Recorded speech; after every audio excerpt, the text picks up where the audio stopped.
بسم اللہ الرحمن الرحیم۔ زیارت عاشوراء میں 18 مقامات ہیں۔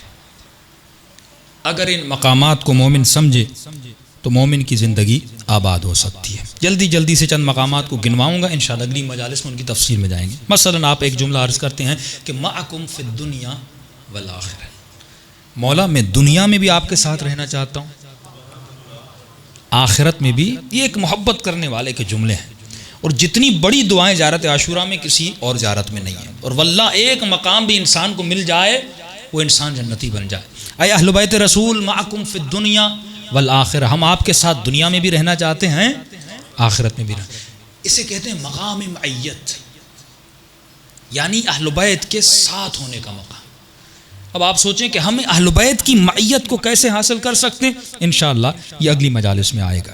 اب جب معیت میں جائیں گے، اس کا مطلب ہمیں اہل بیت کی زندگی کرنے کا طریقہ پڑھنا ہوگا۔ معیت میں آپ کو پوری زندگی کا پلان دیا جاتا ہے کہ تمہیں زندگی گزارنی کیسے ہے۔ اس کے بعد اب زیارت عاشوراء میں ایک اور دعا کرتے ہیں کہ پروردگارا مجھے رزق عطا کر۔ کون سا رزق؟ رزق زیارت اہل بیت عطا کر۔ اس کا مطلب جو اہل بیت کی زیارت ہے یہ بھی ایک رزق ہے۔ آپ جو مجلس میں آتے ہیں یہ بھی ایک رزق ہے۔ آپ آئے دوسرے لوگ نہیں آئے، اس کا مطلب آپ کے رزق میں یہ موجود تھا کہ اہل بیت کے رزق میں۔ دوسرا آپ وہاں پر دعا کرتے ہیں کہ پروردگارا مجھے امام حسین کے قاتلوں سے بدلے لینے کی توفیق عطا فرما۔ اب بدلہ لینا یہ بہت بڑا مقام ہے، جسے ہم کہتے ہیں کہ انی سلم لمن سالمکم حرب لمن حاربکم، مقام حرب، یعنی مولا میں آپ کے دشمنوں سے لڑنا چاہتا ہوں۔ اب یہ شیعت کا مصمم عقیدہ ہے، ہم اس ہر شخص سے لڑتے ہیں جس نے محمد اور آل محمد سے دشمنی کی۔ اب وہ کوئی بھی ہو، کس نسل کا ہے، کس رنگ کا ہے، وہ قریبی ہے، وہ ساتھی ہے، وہ رشتہ دار ہے۔ بھائی ابو جہل کون تھا؟ ابو لہب کون تھا؟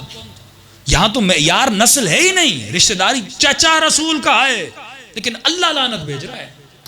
چچا ہے بھائی، رسول کا چچا احترام کرو۔ اللہ کہتے ہیں چچا کیا ہوتا ہے، بھائی کیا ہوتا ہے، بیٹا کیا ہوتا ہے۔ سوال یہ ہے کہ یہ میری آئیڈیالوجی پہ، میرے نظریے پہ، میرے دین پہ چلتا ہے کہ نہیں چلتا۔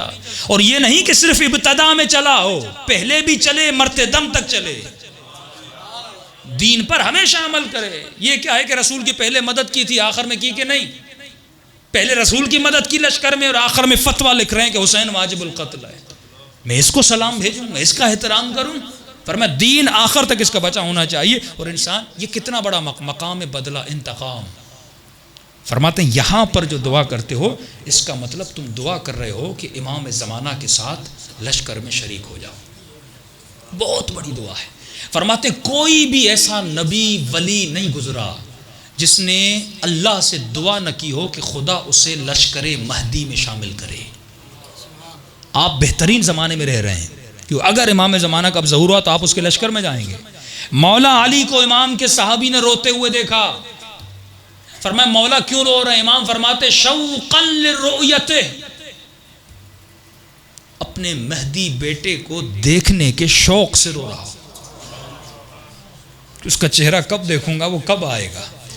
چھٹے امام کے لیے ملتا ہے چھٹے امام، عجیب جملہ۔ فرماتے امام کے دو لباس ہوتے تھے، لباس حزن، جب مولا کو غم آتا تھا تو ایک لباس پہنتے تھے، خوشی آتی تھی تو ایک لباس پہنتے تھے۔ صحابی جب ملنے جاتا ہے تو چھٹے امام نے لباس حزن پہنا ہوا تھا، غم کا لباس، اور امام کے ہاتھ میں اسی طرح ایک ڈائری تھی یا کتاب تھی، امام اس کو پڑھ رہے تھے، رو رہے تھے۔ تو کسی نے کہا مولا کیوں رو رہے ہیں؟ فرمایا یہ کتاب مجھے میرے بابا علی سے ملی ہے، اس کتاب میں ہمارے بیٹے 12ویں بیٹے کے احوال لکھے ہوئے، حالات لکھے ہوئے، اس کے حالات کو پڑھ کے رو رہا ہوں کہ میرے اس بیٹے پہ کیا گزرے گی۔ اس پہ بھی آؤں گا کہ امام زمانہ پہ کیا کیا گزر رہی ہے، جن سے ہم واقف نہیں ہیں۔ آپ نے وہ قتل نہیں دیکھے، آپ نے وہ غارت نہیں دیکھی، آپ نے وہ خواتین کی عزتوں کا پامال ہونا نہیں دیکھا، جو شام میں، جو یمن میں، جو عراق میں اتنا ظلم ہوا۔ ہم ایک چیز کو دیکھنے کے بعد 3 دن تک سو نہیں سکتے، امام زمانہ یہ ہر لمحہ دیکھ رہے ہیں۔ کبھی فرماتے میرے دادا حسین ہر روز نماز عصر کے بعد خدا مجھے یہ خون بھرا کرتا دکھاتا ہے، یہ مظالم، یہ ظلم امام اپنی آنکھوں سے دیکھ رہے ہیں، اور اس امام پہ کیا گزر رہی ہے 1000 سالوں سے دیکھ رہے ہیں۔ چھٹے امام فرماتے ہیں میں اس کے حالات کو پڑھ رہا ہوں اور رو رہا ہوں، اور جب بھی امام کا نام آتا تھا چھٹے امام اپنے بیٹے کے احترام میں کھڑے ہو جاتے تھے. اتنا مقام امام زمانہ کا. مقام کیوں ہے؟ کیونکہ وہ رسالت جو رسول خدا لے کر آئے تھے، وہ ایم، وہ مقصد، وہ ریولیشن جو رسول خدا لے کر آئے تھے کہ پوری کائنات میں کلمہ واحد اور لا الہ الا اللہ ہو، اور جس امام کے آنے کے بعد روایات میں ملتا ہے، یہ بعد میں لوگوں کو احساس ہوگا. فرماتے ہیں براءت.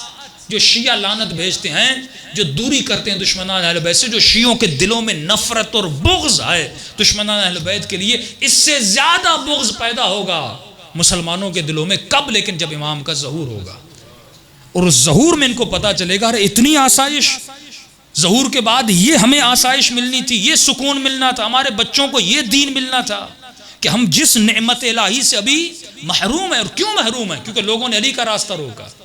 اگر حسین کو حکومت کرنے دیتے، اگر علی کو حکومت کرنے دیتے، اگر حسن کو حکومت کرنے دیتے، اگر اولاد رسول کو حکومت کرنے دیتے، آج تمہارے بچے آسائش میں ہوتے، آج تمہارا بچہ بیمار نہ ہوتا. اور یہی ملتا ہے کہ جب امام زمانہ کا ظہور ہو جائے گا، فرماتے وہ حکومت مہدی جب پوری کائنات میں نظام مصطفیٰ نافذ ہو جائے گا، اس حکومت امام زمان میں کوئی بچہ بیمار نہیں ہوگا، کوئی بچہ کافر پیدا نہیں ہوگا، اس سوسائٹی میں کوئی چور پیدا نہیں ہوگا. اس حکومت